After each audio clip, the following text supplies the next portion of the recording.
I gave everything to my stepdaughter. Love, loyalty, a mother's heart.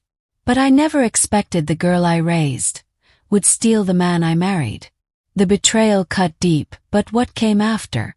Even hotter, even bolder. And it changed me forever. Please like, share and comment.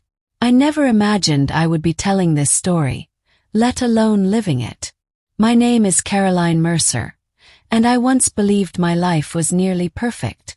I had a beautiful home in the suburbs of Seattle, a charming and dependable husband named Davidson, and a stepdaughter Ava, who I loved more fiercely than I ever expected. I raised her like my own since she was 8 years old. Her biological mother had left early on, and it was me who brushed her tangled hair before school, packed her lunches, and wiped her tears after heartbreaks. At first, it felt like a family I had dreamed of, a second chance at motherhood and love. Davidson and I had our moments, our passionate nights and playful mornings. He was always the kind of man who made me feel seen, even when I wasn't trying. But over the years, something shifted. He became quieter, more distracted, less present in the way I needed. I thought maybe it was work stress. I thought maybe I was just being overly sensitive. Then Ava grew up, too fast. She turned 21 just last fall, and something about her changed. She became bolder, more confident in her body, and unapologetically flirtatious, not just with strangers but around Davidson. First I laughed it off. Ava had always been a little attention-seeking. I figured it was just playful energy, left over from her party girl college days. But it didn't take long for that laughter to fade. It was during our weekend getaway to Lake Chelan when I noticed the first real crack. I'd stepped out of the cabin to get some fresh air, and when I returned, Ava was sitting a little too close to Davidson on the couch, her hand brushing his knee as she laughed at something he'd said. It wasn't the touch itself. It was the way Davidson looked at her. His eyes lingered for a second too long. I didn't say anything that night, but it haunted me. Days passed, then weeks, and the tension only grew. One evening, after a long day of managing the boutique icon, I came home to find the house suspiciously quiet. Ava was supposed to be out with friends. Davidson had said he'd be working late. But when I walked past the den, I caught the faintest whisper of a laugh, followed by silence. The door creaked open, and I saw Ava sitting on Davidson's lap. They both froze. Her shirt was half unbuttoned. His hands were on her hips. My breath caught in my throat. They jumped apart as if it would erase what I'd just seen. "Caroline, it's not what it looks like," Davidson stammered. But it was exactly what it looked like. I didn't scream. I didn't cry.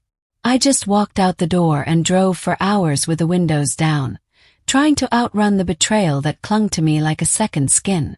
I kept asking myself how this happened. How did the man I loved, the man who once traced love letters on my back while we laid under the stars, become someone who'd betray me with the girl I raised? The following days were a blur. Ava didn't even try to deny it. In fact, she sat across from me at the kitchen table with a calm I didn't recognize. "I didn't mean to fall for him," she said. "It just happened." I stared at her. "You were a child when I married Davidson." I shrugged. "I'm not a child anymore." That smug smile nearly broke me. The betrayal felt like a sharp edge slicing through everything I had built. Every bedtime story, every school recital, every time I held her and told her I'd always be there. Davidson moved out 2 weeks later. To no surprise, he moved in with Ava. They tried to keep it quiet, but I wasn't blind. Word spreads fast in small suburban neighborhoods. I thought that was the end. But life has a way of turning pain into power if you let it. I started focusing on myself again, my body, my mind, my heart. I revamped the boutique. I signed up for salsa dancing classes. I met new people. And then one day I ran into someone unexpected. His name was Jason Cooper, a friend from my college years, now a travel photographer. We met for coffee that turned into wine, which turned into hours of laughter and connection that felt effortless. Jason was everything Davidson wasn't. Warm, attentive, passionate, the kind of man who knew how to look at a woman like she was more than a body. He didn't just see me, he understood me. And the first night we kissed, it wasn't rushed or wrong. It was slow, deep, and filled with the kind of heat I hadn't felt in years. He lifted me into his arms, breath grazing my neck, and whispered how long he'd dreamed of having a moment like this with me. My hands ran through his chestnut curls as I melted into every kiss he pressed on my skin, like he was claiming parts of me I'd forgotten. Every touch was careful, electric. Every movement was permission to feel alive again. But the fire came with its consequences. One evening, while I was helping a customer at the shop, Ava walked in. Not as a daughter, not as someone remorseful, but with a wicked smile on her face and her arm looped in Davidson's. "Didn't expect to see you still here," she said, voice like sugar-laced poison. I looked up from the counter. "Some of us don't need to steal to survive." She laughed. Still bitter. I stepped out from behind the counter and walked up to her. "No, just done pretending." Davidson tried to avoid my eyes. I could see it, the guilt, the hesitation.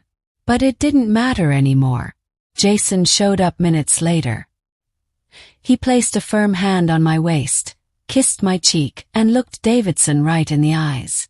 "You gave up the real thing for a fantasy. That's your loss." And that was the first time I saw Davidson look truly broken. Weeks passed, and the gossip faded. Ava's relationship with Davidson started to unravel. I didn't have to do anything. When someone builds a relationship on betrayal, it doesn't have strong legs to stand on. She eventually came back to my doorstep, eyes swollen, asking if we could talk. I listened. I always listen. That's my flaw, maybe. "I made a mistake," she said, voice cracking. I don't know. I thought it was love." I sighed, tired and stronger than I'd ever been. "You don't destroy someone to find love, Ava," she cried. "Let her." But I didn't offer a hug. My life moved on. Jason and I traveled to Italy that summer. We danced under moonlight, shared wine-soaked kisses along the Amalfi Coast, and I finally felt free. Not from Davidson, but from the version of me who needed him. I once raised a girl like my own. She took something I thought I could never get back. But in losing Davidson, I found the truest version of myself. And that woman, she's unstoppable.